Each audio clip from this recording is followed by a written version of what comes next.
Hey, what's going on, everybody? Thank you so much for joining me for today's video. As the title of this video suggests, yes, string gauges really don't matter, okay? Reason why I'm making this video, hopping right on into today's topic, is because a couple days ago, I made kind of a tongue-in-cheek video poking fun at the character traits that we as guitar players and musicians alike have. The video was called 10 Things That Guitar Players Do That I Hate, and the first thing that I brought up, the first bulletin point, was the fact that guitar players seem to obsess over string gauges. That is probably the most frequently asked question that I get on a daily basis whenever I post an Instagram reel or a TikTok or a YouTube short or a full-on dedicated video like this that you're watching. I always get a comment of, hey, what string gauge are you using? And the main reason why I don't understand this obsession is because other people's opinions and comfort levels with string gauges has zero to do with your own user experience on the guitar. And now, before I say another word, obviously string gauges do matter in the sense that, like, if you're tuning down to drop A, you're not going to be using 9s on a Les Paul. Like, I know that, and you guys know that. Most of you guys know that probably. So, like, you guys know what I'm trying to say with this video. And what I'm trying to say, just to make it abundantly clear, is that, like, the obsession is totally not necessary, okay? And everything that you're looking for in terms of answers for string gauges is already out there. So what I'm going to do today is explain why I feel like the obsession is totally unnecessary. And lastly, I'll give you guys some examples of where you can find resources to find the answers to your string gauge problems. So I think the string gauge obsession comes from the fact that it's one of the only things, if not the only thing, that we can't visually see. You know, we can see a brand of an amplifier. It says it right there in big bold letters, you know, case in point, right? Same with guitar brands, pedals on a pedal board, you know, all the above, right? So I totally understand to some degree that, like, because we can't see it as guitar players, like, it does rile up some questions and curiosities. Curiosity is different than obsession. I really feel as though over the years, especially, the obsession for wanting to know string gauges and having, like, the perfect custom string gauge set is just really blown out of proportion.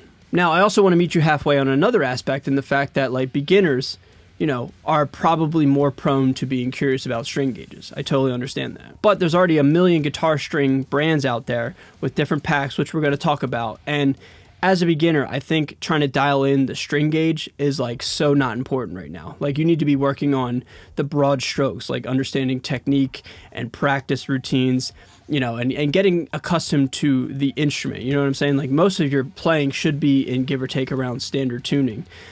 So, like, you got more things to worry about other than, you know, getting the perfect string gauge. You know what I'm saying? And now I'm going to make a bold statement right here. I have never in my life asked another guitar player what their string gauges are. If I ever did, it was probably for an interview, like, you know, asking a question that was value to the audience. But me personally, I've never, like, just in my regular everyday life asked another guitar player, hey, what string gauge are you using? Because, like I said in the first part of this video, other people's comfort level on how they feel with the instrument has nothing to do with how I feel when I play my instruments. Ever since I was a kid, man, I've been buying Ernie Ball packs of strings off the wall, the big bright colored packs, right?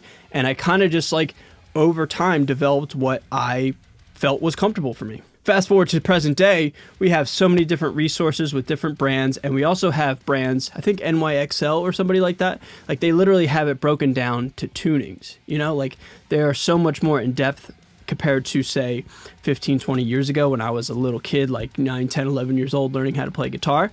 You know, like, things are so much more advanced and we have so many more resources. So the obsession of asking other players the string gauge question is really fascinating to me, because it's like, you don't need to ask somebody else. You can, like, there's companies out there that are already doing the legwork. Another thing too, going back to the Ernie Ball analogy, pulling them off the wall, right? I've never been really obsessed with dialing in my own custom string gauge because, like I just said, there's lots of companies out there doing the legwork for us. And I felt as though ever since I was a kid, and to this day to some degree, that, like, if I can't do the job, if I can't play a pack of strings that a company as legendary as, say, Ernie Ball made, I got bigger problems here. It's not the string gauge, it's me. You know what I'm saying? It's kind of like with buying any sort of piece of gear out there. There's not one magical piece of gear or guitar out there that'll make me play, you know, exponentially better. It's a guitar, man. Same thing with a string set. There's no perfect string set out there. There's ones that may be a little bit more favorable, but that doesn't mean it's objectively better. So again, dialing in a perfect string gauge and wanting to obsess over the perfect string gauge and what other people are using is really irrelevant to me. Because like I've said several times already, I feel as though I have a certain playing style and I have my own opinions and beliefs on string gauges. And whether you or somebody else has something that they do differently, that's totally cool. Nobody's right or wrong here. It's not a competition, which everybody seems to make anything a competition anymore. Like, I use the heaviest string gauges or whatever. Like, it doesn't matter, man. You know, what I think is good for me may not work for you and vice versa. And that's totally cool. But you can figure that out yourself by just like essentially buying a pack of strings. And another thing too, like if you think about it, like on a 6-string guitar, there's really only 5 sets, truthfully. Let me explain. 9s, 10s, 11s, 12s, and 13s. Now, let's take a pack of 10s from 5 different brands. They all got 10s on the high string, right? And then all of the gauges within the other 5 are probably varying from just like 1 or 2, maybe 3 different gauges up accordingly. But they're all kind of doing the same thing anyway. So if you buy a pack of strings and you're not comfortable with it for whatever, just like reference what you bought and then find another one that has, you know, something that may suit you a little bit better. I think that is a much more logical way to do your own R&D rather than asking somebody on the internet what type of strings you like to play, because no matter what the answer is to what somebody else says when they give you their response, it literally has nothing to do with how you feel about your instrument and how you play, you know? And then another amazing brand that I haven't talked about yet, I'm talking about it right now, and that is Stringjoy. I'm so thankful to be a Stringjoy artist. I love being on the team. They're amazing. They make amazing products. They actually have a string tension calculator where you can go on their website and then you can put in your scale length, your tuning, how many strings you have, all the above. And then with a little bit of math, you can ultimately like make an educated guess on what you think is the best string gauge for the tension and the tuning that you need. There's a coinciding tutorial with the string gauge tension calculator, and it's incredibly useful, man. Gotta be honest, I've personally never used it. When I made my own custom set for the string set that I used on tour from Stringjoy and drop A sharp on my Les Paul, I literally made it up. I just was like, you know, use a little bit of deductive reasoning, and I kind of just made up that set my own. To me, it's no different than like when you're an athlete. All right, let's say you're an athlete and somebody asks, you know, you're on the basketball court, hey, what size Jordan do you wear? And they tell you.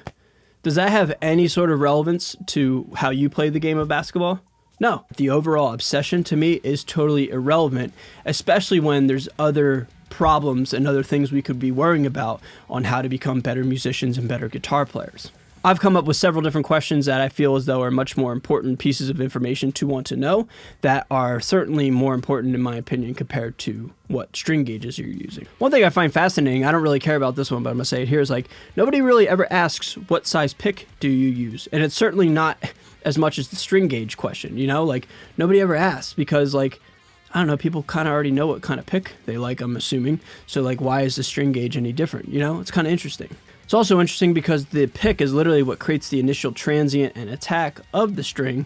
And like, wouldn't this hold a lot of value to want to know what type of pick I'm using to create the energy? You know, it's interesting, right? Now, clearly I'm kind of being silly because like a pick's a pick. It doesn't really matter. But to me, a string is a string and that doesn't really matter. Here's a question I think is better than asking about string gauges. How do I get better at music theory and or songwriting? That to me is way more important than knowing what strings you're using. Hey, with that song that you just wrote, what key and or mode are you writing in? My mom's calling. Hey, Mom. Hey, I'm actually filming right now. All right, I'll call you in a little bit, okay? All right, bye. Now, like I was saying, like what key or what mode is that song in? Because I feel as though that's an engaging conversation. You can learn a lot from that. That has relevance to creating a song. Here we go. Glenn Fricker will like this one. What speaker or IR are you using to get that tone? Because I've seen a lot of times where people feel as though string gauge automatically like equals tone or is a direct correlation to tone. And there is some truth to that. Like, you know, thicker gauge of strings has a bass heavier type of sound and a darker tone, etc. But in the grand scheme of things, like the speaker's where it's at. That's what gives you the ultimate like broad strokes of your tone. So everybody, my whole point with this video is no matter what anybody uses in terms of strings and like whatever string set they're using, it has literally zero relevance to what you like. I love Stevie Ray Vaughan. I don't like 13s. You know what I'm saying? It's as bare bones as that is. And the only way to get a certain grasp on how to understand what strings you like is to literally try out some yourself, okay? I would love to hear from you guys. I've been spending a lot of time talking to this camera today. Today I feel as though it's going to be a long video, but I would literally love to hear from you guys. You guys know me who watch my channel. This is not coming from a place of being an or, you know, being confrontational. It's a conversation. We're just hanging out, chilling, okay?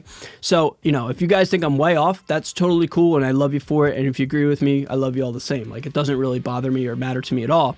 But I feel as though, like, I'm trying to help you guys understand that, like, the string gauge phenomenon is, like, so irrelevant. There's so many more aspects of guitar playing that we need to focus on, and the string gauge thing is not an issue at all, okay? So I'm gonna get out of here. Thank you guys so much for watching. I'll see you guys later. Bye-bye.